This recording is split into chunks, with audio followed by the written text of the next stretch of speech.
family. Good morning. Oh, wonderful morning. Don't know whether it's hot or whether it's cold. But one thing we know is God is good. So I'll open us up with a prayer this morning. We'll go into our time of devotion and then into our corporate prayer. Let us pray. Heavenly Father, we're so grateful this morning, Lord.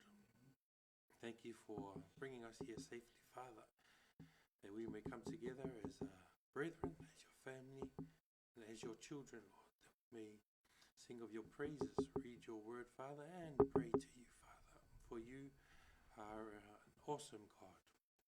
Lord, we remember, Father, that where we are, Lord, we are privileged, Lord, to be able to come together in a time like this, Father, where there is no persecution or anything, Father. We remember those, Lord, who are nowhere near as fortunate as us this morning, Father, where they are unable to sit freely in comfortable chairs and warm spaces, Father.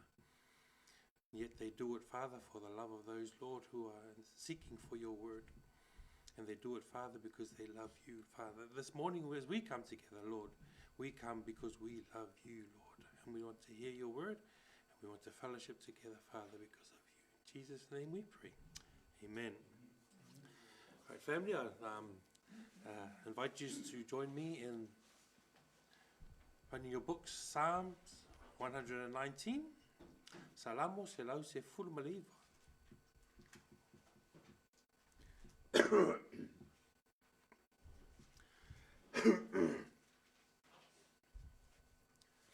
We are at verse 42 this morning. And a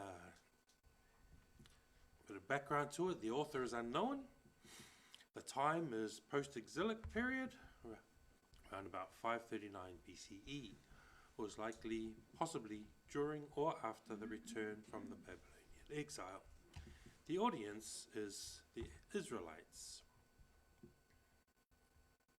To recap from verse 41 before we go into our verse this morning. Verse 41, this verse is a prayer for God's covenant mercy and saving help. The psalmist appeals to God's faithful character and promises. The request is deeply relational. The psalmist longs to personally experience the mercy and salvation God has spoken in his word. The phrase, "Let your mercies come also to me," emphasizes dependence on God's loving kindness, compassion, and covenant faithfulness. The Hebrew idea behind mercies carries the sense of steadfast love and loyal grace. Your salvation, according to your word, shows that the psalmist's hope is anchored in God's promises. Salvation here includes deliverance, rescue, preservation, and spiritual help. The psalmist believes God acts consistently with what he has spoken. So I'll get us to read from verse 41 and 42. We'll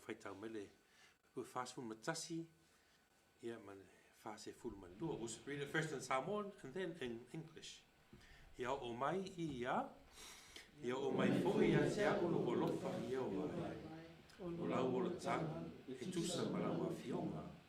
O na utali atu lea se upu I le whaalu maina. A wā o te whaatua tua I lawa fionga. The NKJV, let your mercies come also to me, O Lord. Your salvation according to your word. So shall I have an answer for him who reproaches me, for I trust in your word. So leading into 42 from verse 41. 41 God gives mercy and salvation according to his word. Verse 42, as a result, the believer has an answer for those who reproach him. So shall I connects the thought, because God saves and keeps his promise, the psalmist can answer those who mock or accuse him. The answer to the taunter is not cleverness, but trust in God's word. When the psalmist faces reproach, or taunt, or disgrace, or insult, the word of God forms a shield that guards the heart from discouragement. Here, trust in God's word empowers the psalmist to speak boldly and confidently in the midst of accusations or ridicule. Because the psalmist firmly believes in God's promises, criticism from others cannot shake his foundation. So shall I have an answer for him who reproaches me. Ona o tali atu lea se upu I le whaalumaina iau. Ona o tali atu lea se upu I le whaalumaina au. A question might be, who might be reproaching the psalmist? O ai o loo whaiwhai I le whaisalamo. Throughout this very chapter, the writer refers to several kinds of opponents. So in here, because it's all from the same chapter, I'll get us to do a little bit of reading, so we'll jump back and forth. So we'll do it in both English and Samoan. So, those who might be reproaching him could be the arrogant, or the proud, or e whaamawalunga, o e whaasausili. So people who scorn God's law and ridicule those who obey it. So I'll get us to look up verse 51. Whai upu limas fulmatasi. 51.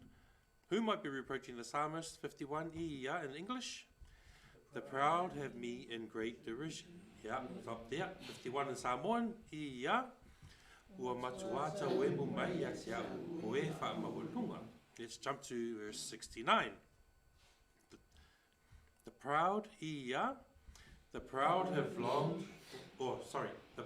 have forged a lie against me. Ono se fulu maleiva, ua fatu ua fatu fua ua whaamawalunga, te talapepelo ia te au. 78, fitu se fulu malevalu. Let the proud be ashamed, for they treated me wrongfully with falsehood. Fitu se fulu malevalu ia masi yasi o e whaamawalunga, a wau a lato whapipi o fua mai ia te au. And verse 85, valu se fulu malelima, the proud have dug pits for me. Valu se fulu malelima, o e whaamawalunga,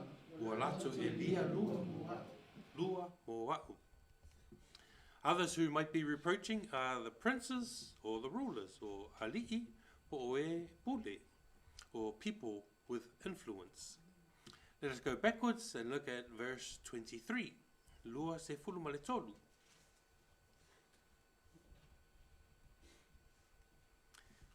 23 ia. Princes also sit and speak against me. Samoa lufun matolu ia.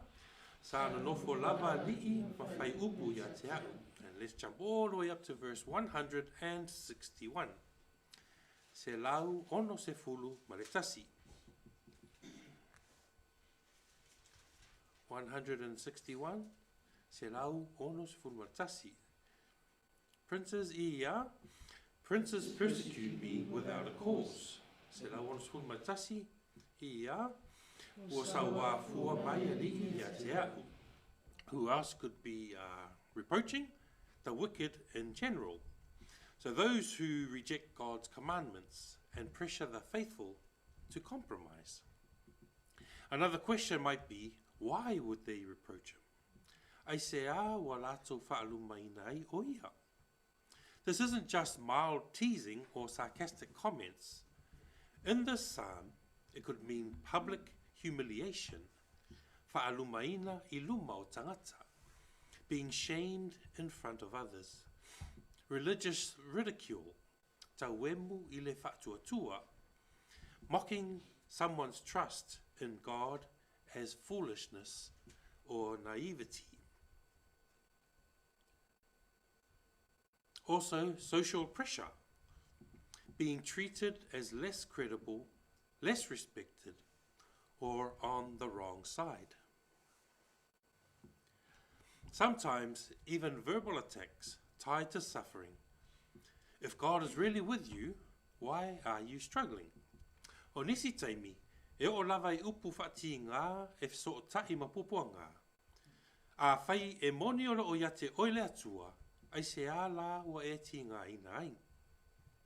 And so the psalmist is not describing casual criticism, but something closer to being discredited or shamed for their faith. But verse 42 answers the accusation directly. The psalmist says God's word gives him a response to those insults. His confidence is in God's faithfulness.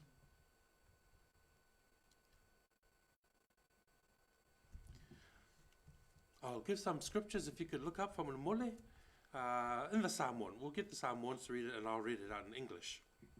So, mai lau tusi from Mole Isaiah 5:4, alona whai upo 4:5.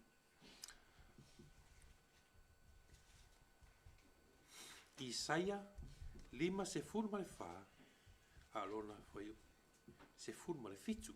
We'll go 17a. So our psalm says, "So shall I have an answer for him who reproaches me, for I trust in your word." Isaiah 54:17a, this is God speaking through the prophet Isaiah to the people of Israel. Verse 17 says, "No weapon formed against you shall prosper, and every tongue which rises against you in judgment, you shall condemn."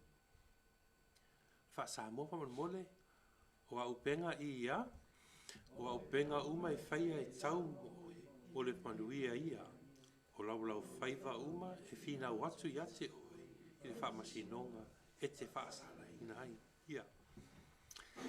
So our text this morning focuses on the believer's response.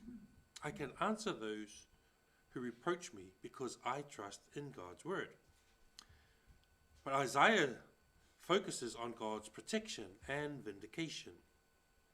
The accusations and attacks against you will not succeed. 1 Peter 3:15. This is Peter to the persecuted church. Oh, sorry, I'll get to the Samoan readers. Mo Peteru, upu tolu, o mta upu tolu, a olon whai upu se fulu, a le lima. Mo Peteru tolu, olon whai upu se fulu ma lima.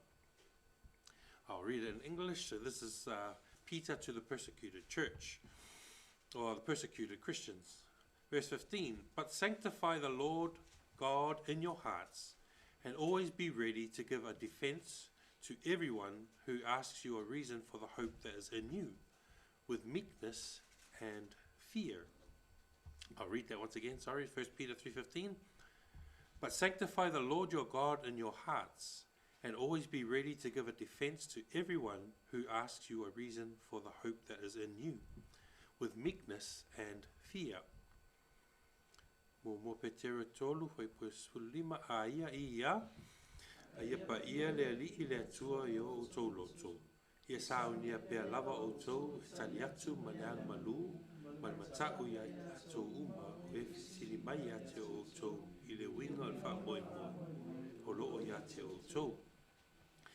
So our text this morning gives the source of the answer. They trust God's word, they are grounded in faith, and scripture shapes their confidence. But 1 Peter 3:15 gives the manner of the answer. Be prepared, speak wisely, and respond with humility and reverence. One last book for us to look up, please, is Luka, lo se fulu malatasi, lona foi se fulu malelima. Luka, lo se fulu malatasi, lona foi se fulu malelima. And this is Jesus to his disciples. Verse 15 says, "For I will give you a mouth and wisdom, which all your adversaries will not be able to contradict or resist. Whaasamoa mole a wā I ia, a wā o te avatu mo o tau le upu malpoto, e le aisolo tau e whina mai a te o tau, nā te mawhaia o na tari mai, pe te e mai a te o tau. So our text, the psalmist says he can answer reproach because he trusts God's word. But Luke 21:15, Jesus promises to give his followers wisdom and words when they face opposition. For I'll give you a mouth and wisdom, a mouth being the ability to speak, and wisdom is godly insight and discernment.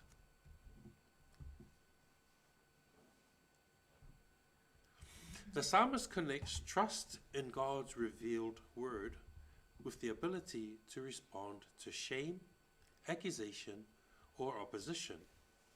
The word reproaches refers to scorn, insults, or attacks from others. Rather than defending himself through human wisdom, the psalmist looks to God's promises as the source of his answers. The phrase, "I have an answer," suggests more than winning an argument. It points to a settled confidence rooted in God's truth. Because the psalmist trusts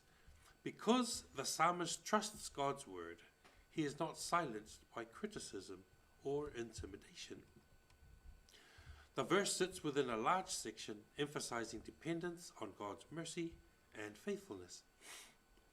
In the preceding verse, Psalm 119, verse 41, the psalmist asks for God's loving kindness and salvation according to his promise. Verse 42 then shows the result.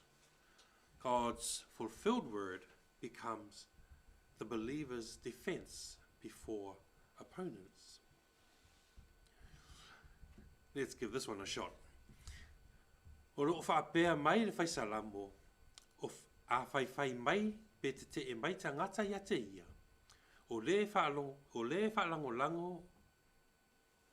o ia, I lona lava poto e tali atu wai. Nei lo lea, e whaatua o ia I le awhionga ma forfolanga a le atua. Ona o le nā whaatuatua, e ia te ia mauti noa, ma e le whaamamaina, pe whaalongoina o ia, e whaitionga po o minga. O lana tadi, e le na o se whinaunga, a o se mauti noa lo loto, e whaavai I le upumoni a le atua. Le au te lenga, o loo whaalia le nei vaenga e whaapea. O le tarusanga I le alofa muti vale a le atua, ma le whaatuatua I ana forfolanga, e au mai ai le maalosi, ma le puipuinga I tangata talitonu, pe a whiangai ma te enga. So something to think about. As you reflect on our text today, ask yourself, will you turn when you are criticized or challenged? Do you rely on your own words and ability to defend yourself? Or do you lean on God's word and promises? Think about what gives you confidence in difficult moments. Is it the approval of others or a deeper trust in what God says is true about you and your situation?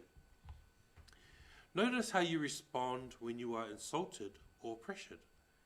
Do those moments easily shake you? Or is there a steady peace that helps you stay grounded? Also, consider where your answer in life comes from. Are they shaped mostly by human opinions and wisdom, or by scripture and God's truth? Finally, ask yourself whether your trust in God's word is strong enough to keep you from being silenced by fear, shame, or opposition. Brethren, we will face reproach, questions, criticism, and moments when our faith is challenged. Yet our confidence is not in ourselves, but in the Word of God. His Word gives us truth when we are pressured and steadiness when we are shaken. Let us anchor our hearts in Scripture so that when opposition comes, we are not moved or silenced by fear, but quietly assured in what God has spoken. Trust in His word. Trust in His word will always give the believer a sure answer. So shall I have an answer for him who reproaches me, for I trust in your word. Blessed be the name of the Lord this morning. And just as we come before the Lord in a prayer together, let us remember where our confidence lies. Not in our own strength or understanding, but in His sure word. It is His promise that gives us boldness, His truth that steadies our hearts, and His faithfulness that invites us to draw near. Praise the Lord for His time in His word this morning. I'll hand it over to the team before we go into our time of our corporate prayer, started by Tamar. And once again, I urge our family that this is open to anyone for prayer, time of prayer. So if you feel it burning in your heart that you want to reach out and pray, please do so. So I'll hand it over to